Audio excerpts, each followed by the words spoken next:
அனைவருக்கும் இனிய புத்தாண்டு நல்வாழ்த்துக்கள். நான் உங்கள் பூர்ணிமா கதிரவன், சம்ரி ட்ரேடர்ஸ், சேலம், தமிழ்நாடுலேருந்து. இன்றைக்கி பார்த்திங்கன்னா நம்ம சம்ரி ட்ரேடர்ஸில் ஒரு ஃப்ளாஷ் சேல் ஆஃபர் நடந்துகிட்டே இருக்குது. ஆமாங்க, ஃப்ளாஷ் சேல் ஆஃபர் நடந்துகிட்டு இருக்குது. அந்த ஃப்ளாஷ் சேல் ஆஃபர் வந்து நம்மளோட வாட்டர் ட்ராப்ஸ்க்கு தாங்க கொடுத்துருக்குறோம். வாட்டர் ட்ராப்ஸ் வந்து பிளெயின் வாட்டர் ட்ராப்ஸ் கிடையாது, சிங்கிள் ஸ்டோன் வச்சுருக்குது. நீங்கள் ஸ்க்ரீனில் பார்த்தாலே தெரியும்.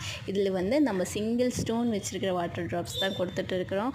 குவாலிட்டி சூப்பராக இருக்கும். இந்த ஆஃபர் வந்து எப்பயும் போல ஒரு வாவ் ஆஃபராக தான் இருக்குது. அந்த ஆஃபர் வந்து வெறும் 65 ருபீஸ்க்கு water drops bangles, single stone water drops bangles வந்து நம்மளோட சம்ரி ட்ரேடர்ஸில் ஒரு ஃப்ளாஷ் சேலாக போயிட்டே இருக்குது. உங்களோட புக்கிங் டைம் பார்த்திங்கன்னா நீங்கள் வந்து 3 மணிலேருந்து 5 மணி வரையும் நம்ம புக்கிங் அவைலபிளாக இருக்குது. அதுக்கு அப்புறம் நம்ம புக்கிங் எடுக்க மாட்டோம். இது வந்து ஒரு நியூ இயர் வாவ் ஆஃபராக தான் இருக்குது. Available sizes 2.4, 2.6, 2.8. தேங்க்யூ.